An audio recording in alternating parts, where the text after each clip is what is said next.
My name is Els Frankenfeld. I'm a business analyst for a team in APM Employment Services. We maintain and improve a case management system for our front-end users. And tell me a little bit about yourself. What's something about yourself that the general audience may not know, or people in your office may not know about you? I have a neurological disability that is called phonological dyslexia. A bit nervous. That's okay. And it's a brain condition that affects my writing, reading and spelling. I think for me the biggest personal struggle is that it's not a visible disability. I think with people that have invisible disabilities, there is a balance between educating others on what their experiences are like, but at the same time, to be able to do that, you have to be very vulnerable and show a huge part of yourself. And there's a question of, when the right time to show that part of yourself is. So in your experience, when you're speaking to people about your own experiences, your own lived experiences of disability, at what point do you, I suppose, peel that part of yourself back and show them that side of yourself? I think it's when I, as a business analyst, I have to gather requirements for solving issues for our frontline staff, is that we need to have workshops. And having a workshop on a virtual board, I have to write. And that makes me extremely vulnerable. My whole life I hide. And it's really later in life when I started realising what it's about, and I'm different, but I'm able, that I just do it. I just write, and it comes up and it needs to be spell checked, and you spell check and then you move on. I think most people have an understanding of what dyslexia is. I've never heard of phonological dyslexia, and I'm going to be honest, I don't know how many different types of dyslexia there are, but for someone who's never heard of phonological dyslexia before, are you able to offer some kind of description? So you will sit and write something, and it's like yesterday you could write it, and today exercise or access is just not coming front of mind. The A's and the E's and the S's just not want to do what I need to do, especially words with a F. Is very, very difficult to place where the F is. So it might be that it's 4 letters, but we only hear 2 letters. From a reading point of view, you would read a piece of script, and you will get to the second page, and you're just like, no, this didn't make sense. And then you realise, it was a house, not a horse.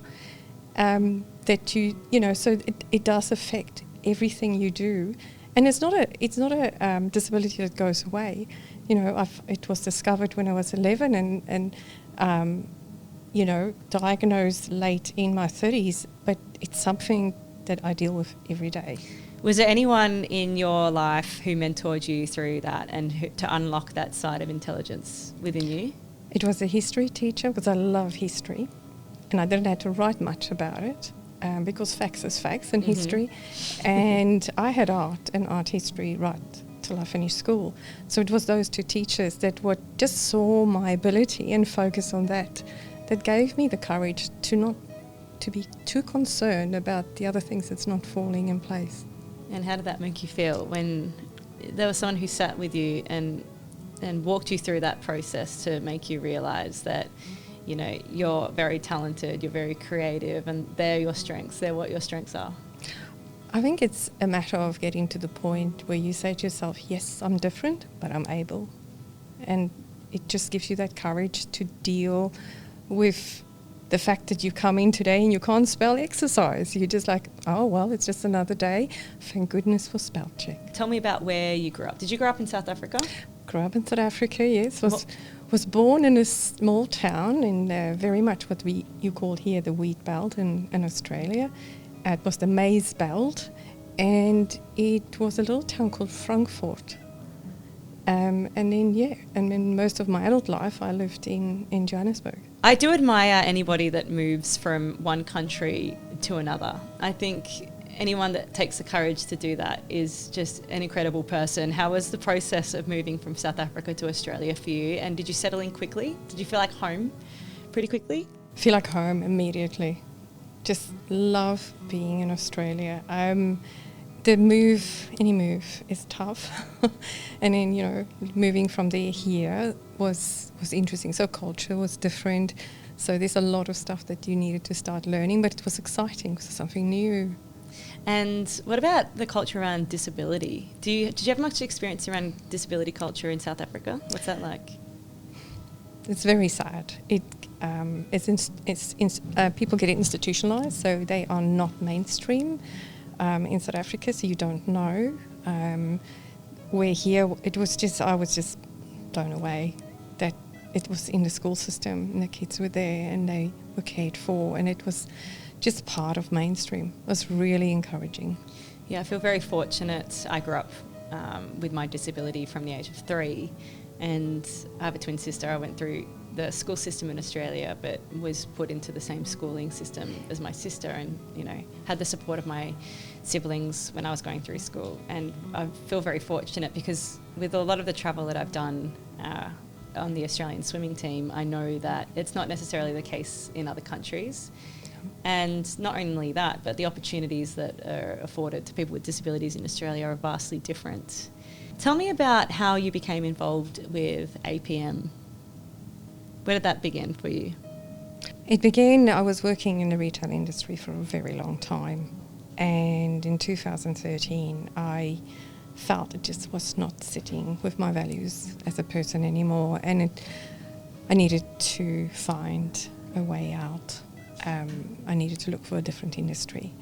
And going online and start looking for work, I came across APM, and just on their website, reading a bit, it just aligned with my personal values, and I applied. And I remember I was going over the bridge back from Melbourne to Torquay the one day, and I got a phone call about 4 o'clock. And I was wondering who phones me at 4 o'clock and on a Friday in Melbourne. But, you know, it was Perth, so it wasn't 4 o'clock here for them. And I got the phone call for an interview. So I was totally, so excited. What are the values, when you were looking at APM as a business to work for, what are the values that stood out to you that really resonated with your own personal values? When I wake up in the morning, I want to have a purpose for work. And then when I go to bed at night, I want to see progress. And I think APM was going to give me that ability to have a purpose when I go to work, because we all do that 5 days a week. It does become a huge part of our life, what we do for work. And is that part of the reason why you decided to leave a different industry, is that you maybe were going to work and didn't necessarily feel like you had that purpose? Or you weren't working with the people in the way that you wanted to? What was it about the other industries that you worked in where you decided that you needed a change? I'm seeing industries in 2 different ways. For me, there's the givers and there's the takers. And being in an industry where it was just taking for profit just was not resonating anymore, especially from a sustainable point of view and looking after the earth, whereby going to an industry where they give, and especially giving to people and better their lives, resonated with my own personal values. What was it about that role in particular that stood out for you? I was looking to work in an IT team, so I was moving from more business-focused IT to work within a IT team. And I remember coming for the interview and was just blown away by how it was just so personal. It was just, it felt welcome, it felt family-orientated, it felt like home. There was no this hierarchical, uncomfortable checklist of questions. It was this really comfortable interview where they really wanted to get to know me. I suppose it makes you think about the people who are using the services of APM that come through the door and how they feel when they walk in, whether they feel welcome or comfortable, particularly if they're trying to seek employment. So it's wonderful that you felt that way. When you went through the interview process, I'm going to do a spoiler alert, guessing you were accepted for the position. Yes. What was it like coming into the APM team for you for the first time? There's a sense of fulfillment because knowing that the work I was doing was changing people's lives just provided me with this sense of purpose, that it wasn't just work anymore.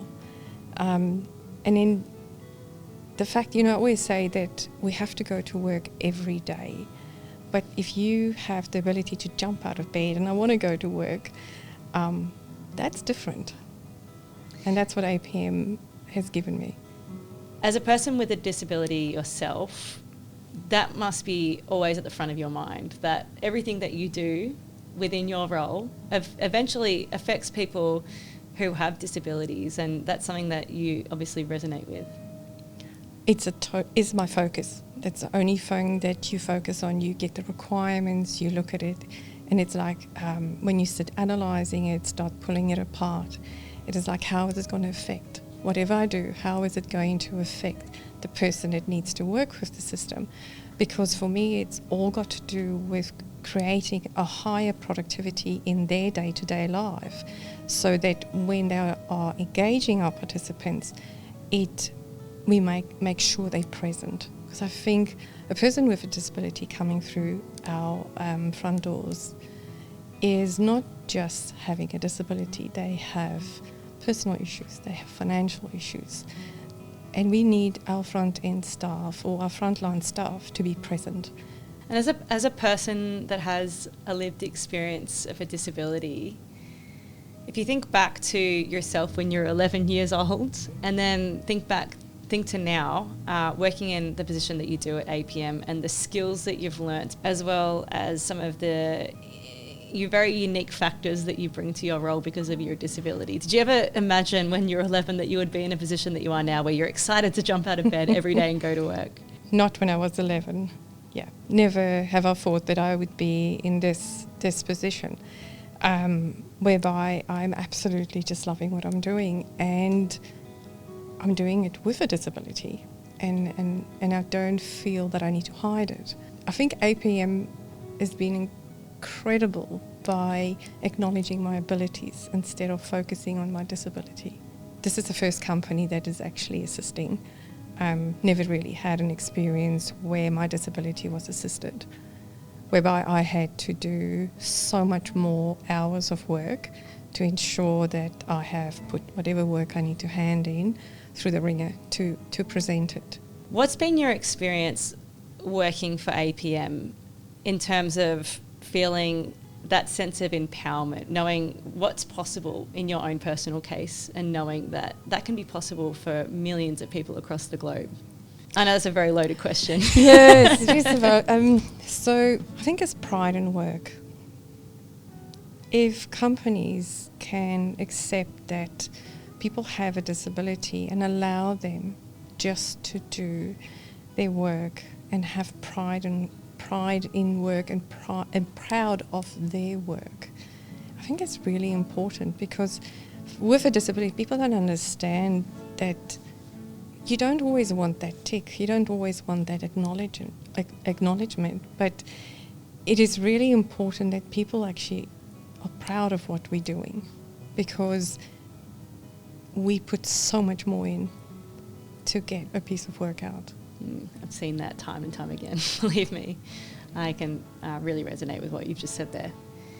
How does it feel for you within APM to work for an organisation that is so inclusive and values inclusiveness? It creates a fulfilling and a meaningful career. It's not just a job. It's something that becomes probably like a lifelong investment that I'm part of. What's your favourite part about your job? People engagement. Well, everything that we do at APM is so people-centric. Yeah. And in your role, you see that every day, and sounds like you're very people-centric as well. So your favourite part about working for APM is the people, right? Absolutely. I think the biggest thing for me is that I just care so much for people. And and it's because you felt the pain, so you wanna in a way try and take it away. You know you can't do it, but you want to do something to take that away. So making sure that when you are with the business and you are gathering requirements, you know, that you're present, you listen, and you always drag out those little bits of information or requirements that's coming to you to make sure that you really focus on the things that is going to change their lives. And for someone who values people so much, who works in an organisation that values people so much, has that changed your confidence in the workplace and the way that you see yourself? Yeah, if I can compare my confidence to what it was prior to me coming to APN to now just being able to speak up, like I would not have done something like this ever in my life before, but the fact that I'm in a company that cares for me and it will not put me in a position where I will feel vulnerable,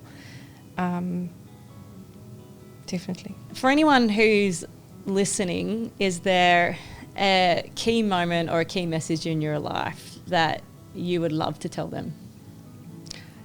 Yes, I think a key moment for me was I had to repeat my 4th grade for reasonable reasons. And it was when I was 11 that I turned around and I said, yes, I'm different, but I'm able. And what I want to say to people out there that felt sometimes you are so locked into this brain that just doesn't want to listen, just grab your crutches, learn to run, you know, build bridges with them, defend yourself, because you'll succeed.